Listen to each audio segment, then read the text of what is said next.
After we finished the porch roof, the front of the house already looked better, but it still felt bare. The roof gave us shade and protection, but the front still needed warmth, character, and something to help break up all of the black. So in this video, we're adding the wood details that changed everything.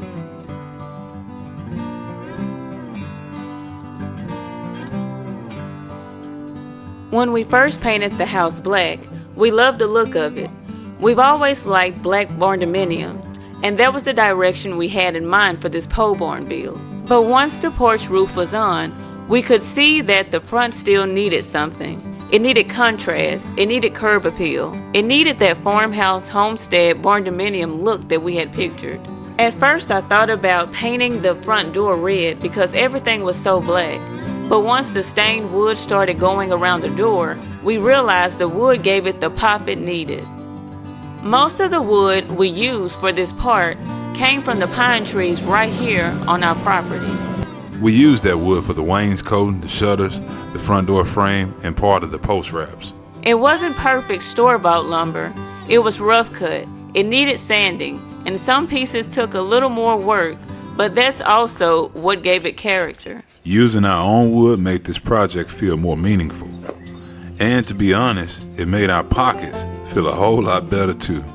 The porch posts were treated 4x6 posts, and we could have left them like that, but we liked the look of bigger posts. We wanted posts that you could see from the road, something that felt more intentional. So we wrapped them using 1x10s on the front and back, cut them down closer to 1x9s so they would fit better, and we used 2x6s on the sides. Some of them went together pretty easily, but a couple took more work to get flush. One of the last posts slowed us down a little because the boards didn't want to line up flush. With rough cut wood, a few pieces are going to be a little warped, so I used clamps when I needed to pull things together.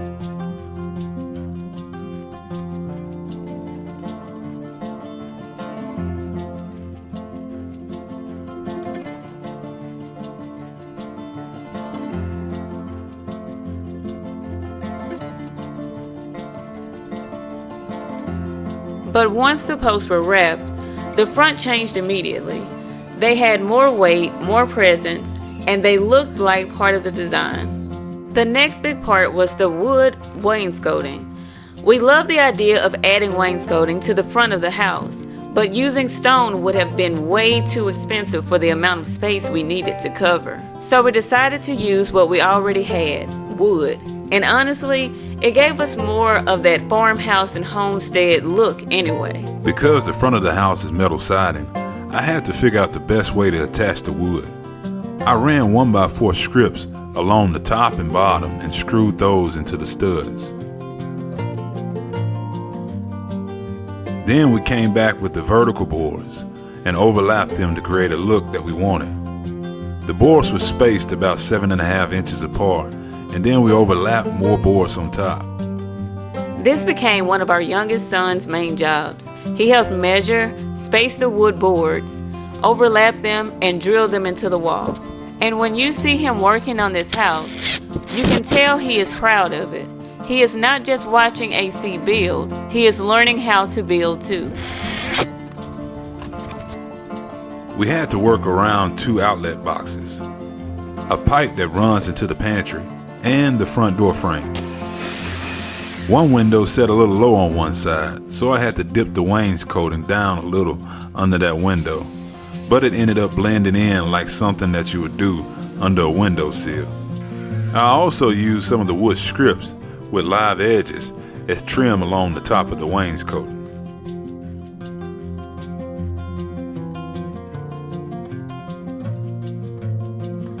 The front door area was another spot that needed attention. Before, it just looked plain. For the door frame, I started with 1x4s around the door. Then I added 1x10s over that to get the door a bigger boxed in look. The 1x10s come a few inches from the wall, so it gave the entrance more presence. Then I used leftover scrap pieces with live edges to cap off the sides and top. That gave it more rustic look and helped it match the rest of the wood details. We also repainted the front door black just to freshen it up. The door didn't need to be red after all. Once the wood frame went around it, the black door finally had something around it to make it stand out. Then AC installed 2 large black farmhouse-style porch lights, one on each side of the door. They looked like lanterns, and they fit the style of the house perfectly. Before this, stepping out onto the porch at night was dark.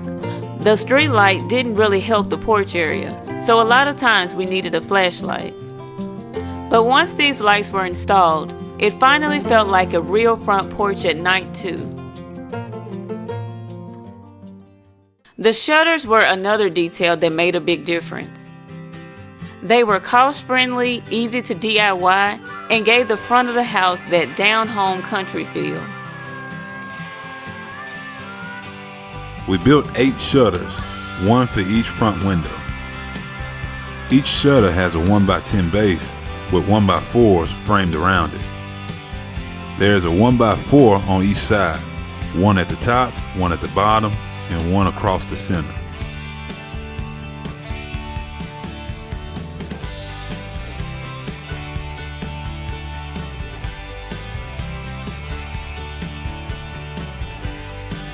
They are decorative shutters, but visually they helped balance the whole front of the house. Our youngest son helped nail them up, and once they were on the wall, you could really start to see the look coming together.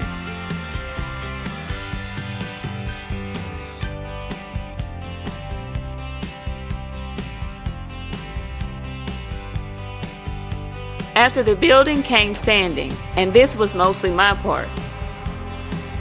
I sanded the shutters and the wainscoting, working from one end of the house to the other. The wood was rough cut, so it needed smoothing before staining. It didn't take as long as the staining, but it was still a lot of work.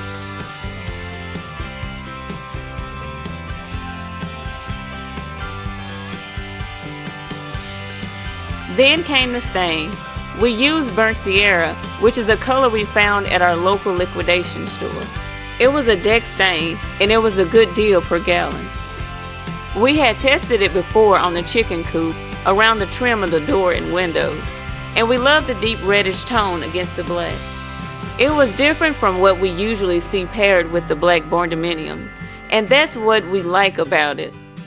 At first, I was second guessing it a little because it went on heavier than I expected. It is semi-transparent deck stain, and with the rough cut wood, it took some work to rub it in. The bottom of the wainscoting was probably the hardest part because I was trying not to get stain all over the concrete. Our oldest daughter came out and helped with one end of the staining. Then our youngest daughter came out toward the end and asked if she could help too. But once the shutters were stained and part of the wainscoting was stained, we could finally see it. That was the look. And even after a long day of building, AC and the boys still tried to get a quick workout in. It's something they try to do every day, even if it's just 20 minutes.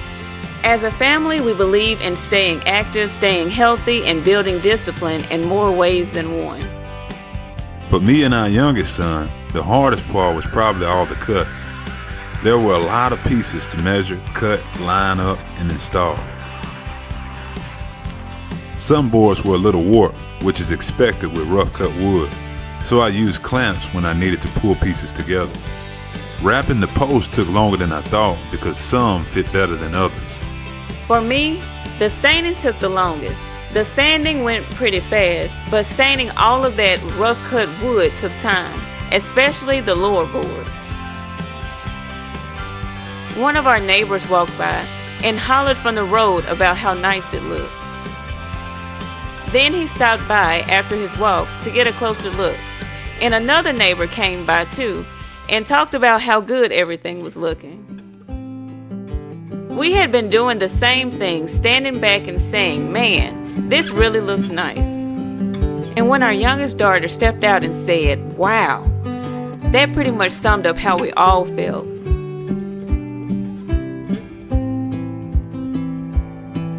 This stage changed everything. The roof gave us the porch, but the wood gave it character.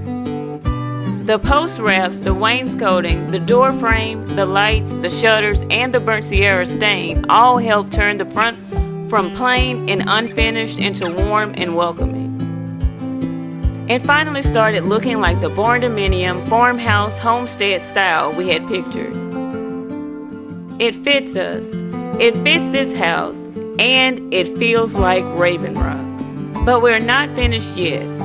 The porch still needs railing, stairs, and wire. Next, we'll be working on the dry porch steps, the railing posts, the framing, painting the rail wood black, and adding the wire railing. This project is getting closer and closer to the full picture we had in mind, and we're excited to bring you along for the next part.